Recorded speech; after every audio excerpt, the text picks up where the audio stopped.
In the news, you often hear the same phrase repeated again and again. China owns America's debt. It almost sounds like a financial thriller, as if one day Beijing could press a button and the entire U.S. economy would collapse. But the reality is far more complicated and far more interesting, because China is not the largest holder of U.S. debt. In fact, it is not even the second largest. The biggest creditor of the United States is not another country at all.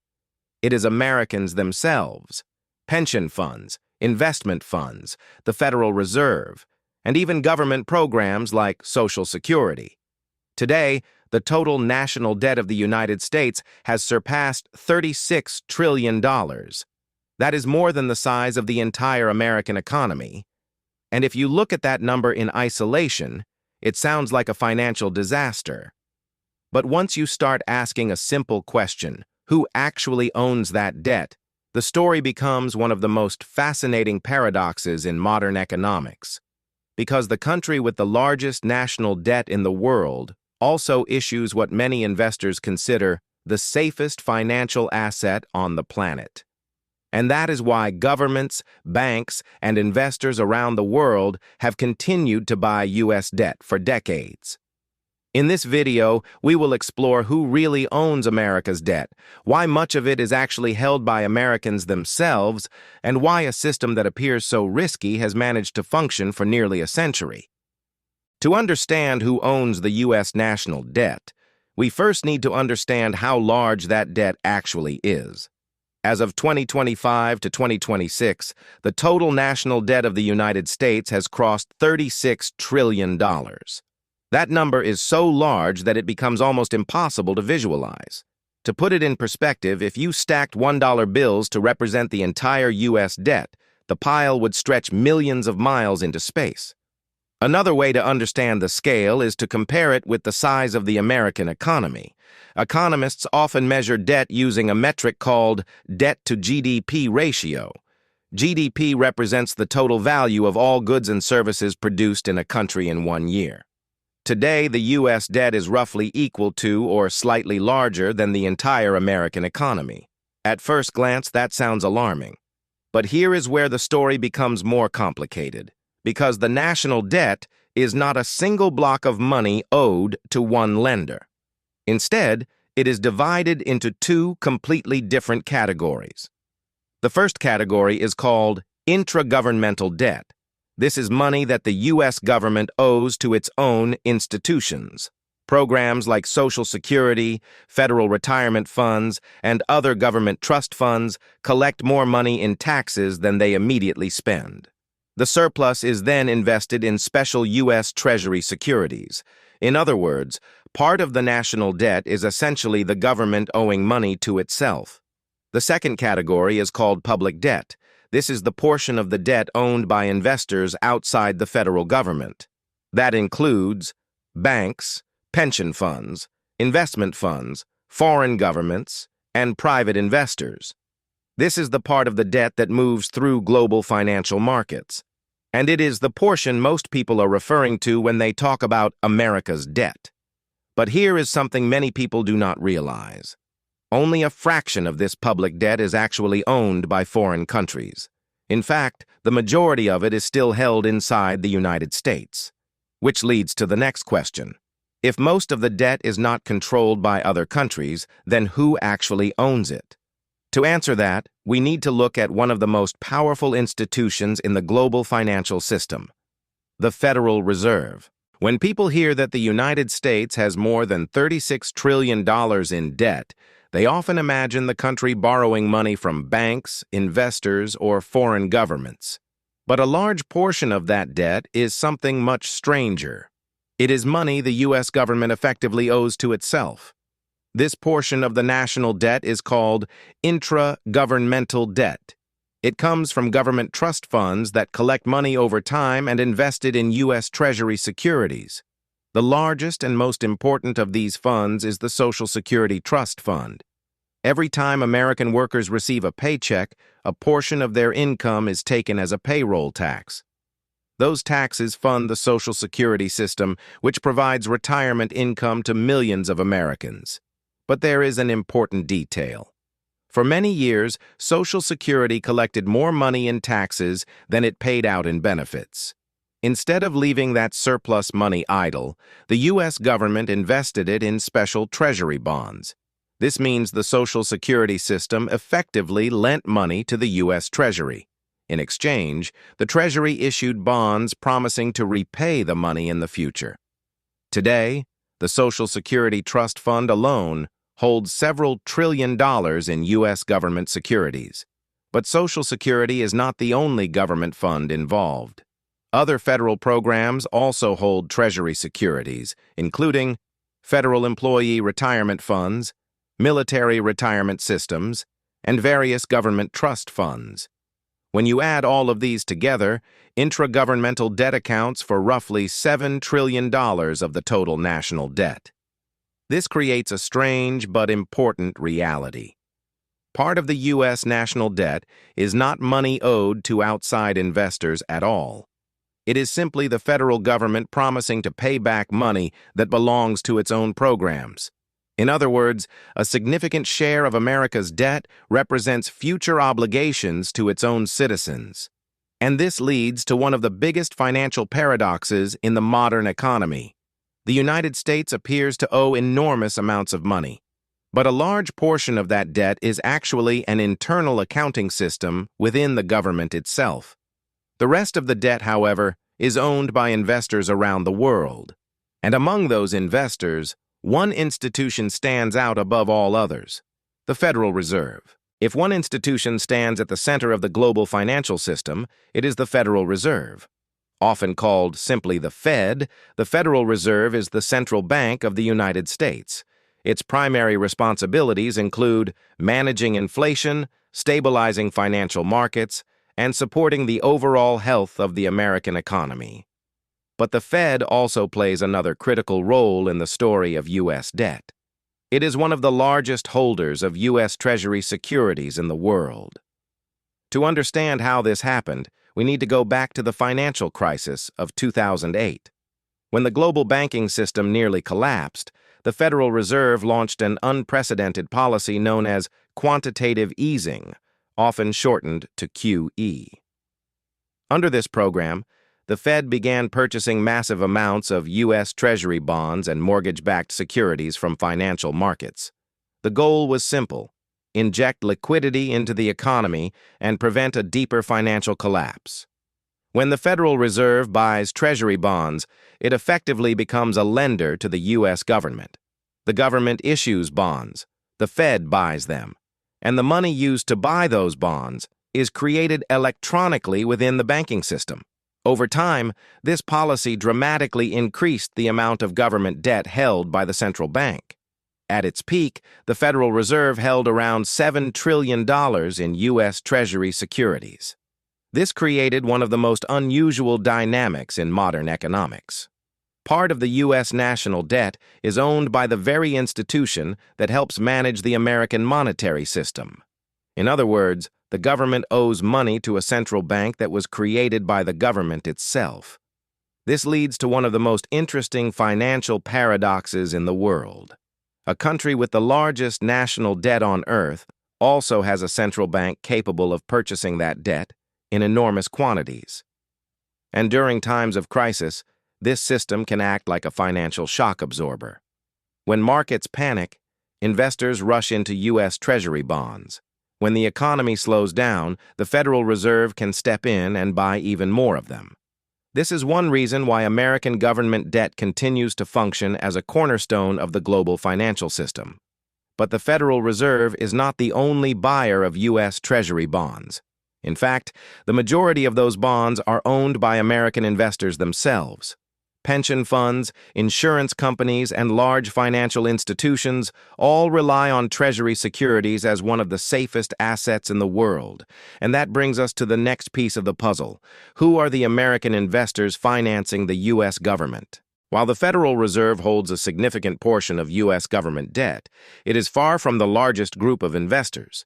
In fact, the majority of U.S. Treasury bonds are owned by American investors themselves. These investors include some of the largest financial institutions in the country: pension funds, insurance companies, mutual funds, commercial banks, and large investment managers. All of them hold enormous amounts of U.S. Treasury securities. But why would so many investors choose to lend money to the government? The answer lies in one simple concept: safety. U.S. Treasury bonds are widely considered one of the safest financial assets in the world. They are backed by the full faith and credit of the United States government, and for decades they have served as the foundation of global financial markets. For pension funds, safety is extremely important. These funds manage retirement savings for millions of Americans. Their goal is not to chase risky investments, but to ensure that future retirees will receive stable payments. Because of that, pension funds invest a large share of their portfolios in Treasury securities. Insurance companies operate under a similar logic. They must always have reliable assets available to cover future claims. Government bonds provide exactly that type of stability. Banks also play a major role in the Treasury market. Many banks hold government bonds as part of their regulatory capital requirements, meaning these bonds help stabilize the financial system itself. But the story goes even deeper. Individual investors also participate in the U.S. debt market. Through mutual funds, retirement accounts like 401ks, and even direct purchases of Treasury bonds, millions of Americans indirectly lend money to their own government. This creates the second major financial paradox of the U.S. debt system. While headlines often focus on foreign creditors, the reality is very different. A large portion of America's national debt is effectively financed by American citizens and institutions. In other words, Americans are not only taxpayers funding the government, they are also investors lending money to it. This internal ownership of debt provides an important layer of stability, because when the majority of debt is held domestically, a country becomes less vulnerable to sudden financial pressure from foreign creditors. But that still leaves an important question unanswered. If most of the debt is held inside the United States, then what role do foreign countries actually play? And why do governments around the world continue to buy American debt in such massive quantities? That is where the global dimension of the U.S. Treasury market begins to appear. When discussions about U.S. debt appear in the media, the focus almost always shifts to foreign countries. The narrative is often simple: America is deeply in debt, and other nations, especially China, are the ones holding the bill. But the reality is far more nuanced. Foreign governments do hold a large amount of U.S. Treasury bonds, but their share is smaller than many people imagine. Out of the total U.S. national debt, foreign countries collectively hold around $7 to $8 trillion in Treasury securities. That represents roughly 1/5 of the total debt. Among these countries, one nation consistently stands at the top: Japan. For years, Japan has been the largest foreign holder of U.S. government debt, owning roughly $1 trillion in Treasury bonds. China, often portrayed as America's main creditor, usually ranks second. Its holdings have fluctuated over the years, but currently stand at hundreds of billions of dollars, significantly less than the total debt. Other major foreign holders include the United Kingdom, financial centers like Luxembourg, Switzerland, and various oil-exporting nations. But this raises an important question. Why would other countries lend enormous amounts of money to the United States? The answer lies in the role of the U.S. dollar in the global economy. Because the dollar is the world's primary reserve currency, international trade is largely conducted in dollars. Countries that export goods to the United States accumulate large dollar reserves. Those dollars must be stored somewhere safe and liquid. U.S. Treasury bonds provide exactly that. They are highly liquid, widely trusted, and easy to buy or sell in enormous quantities. For many governments, Treasury securities function almost like a global savings account. They allow countries to store their dollar reserves in a stable and predictable asset. This creates another interesting dynamic in the global financial system. Foreign countries often depend on the stability of U.S. Treasury markets just as much as the United States does. Because if the value of those bonds were to collapse, the reserves of many central banks around the world would also lose value. In other words, the system creates a kind of financial interdependence. Countries lend money to the United States not simply out of generosity, but because the stability of American debt markets helps stabilize the global economy itself. And yet, there is still one final puzzle in the story of U.S. debt. If the debt is so large, and if it continues to grow every year, how does the system continue functioning without collapsing? The answer lies in a mechanism that most people rarely hear about, a system known as rolling the debt. By this point, the structure of the U.S. national debt begins to look very different from the way it is usually portrayed. Much of it is owned by American institutions. A significant portion is held by the Federal Reserve, and only a fraction belongs to foreign governments. But the biggest surprise in the story of U.S. debt is something even more unusual. The United States does not actually plan to pay off the debt in full. In fact, modern governments almost never do. Instead, they rely on a financial mechanism known as rolling the debt. Here is how it works. When the U.S. government needs money, it issues Treasury securities, bonds that investors can purchase. These bonds have a maturity date. Some mature in a few months, others mature in 2, 5, 10, or even 30 years. When those bonds reach their maturity, the government must repay the investors who originally bought them. But instead of paying off the debt entirely with tax revenue, the Treasury typically issues new bonds. The money raised from selling these new bonds is then used to repay the old ones. In simple terms, the government replaces old debt with new debt. This process has been happening continuously for decades, and it is not unique to the United States. Most modern governments operate under the same system. Economists call this system debt rollover.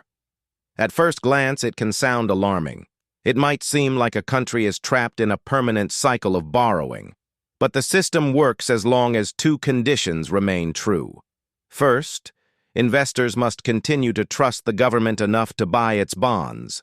Second, the economy must continue to grow over time.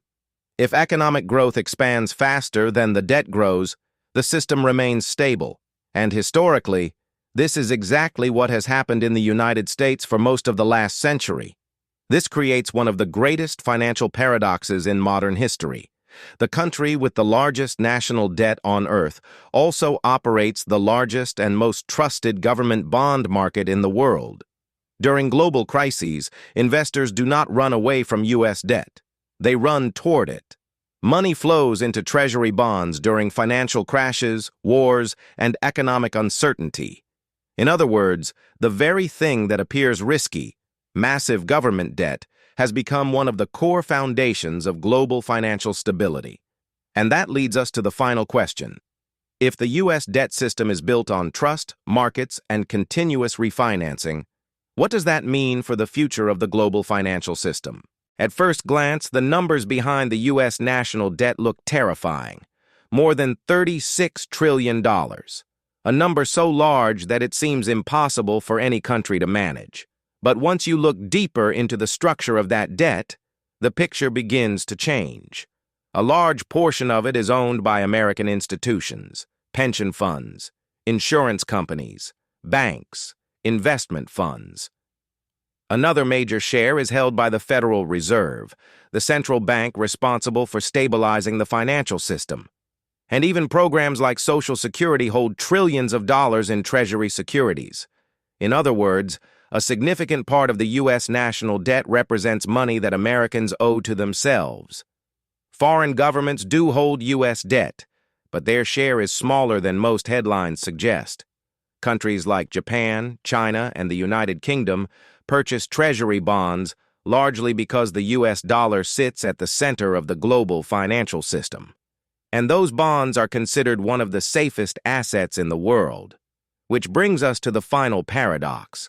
The United States is the most indebted nation in history. Yet the debt issued by the U.S. government is also one of the most trusted financial instruments on the planet. In times of crisis, investors do not abandon American debt. They rush to buy more of it. Because in a world filled with uncertainty, U.S. Treasury bonds remain one of the few assets backed by the economic power of the world's largest economy. And as long as that trust remains, the system continues to function. Not because the debt disappears, but because the world continues to believe in it.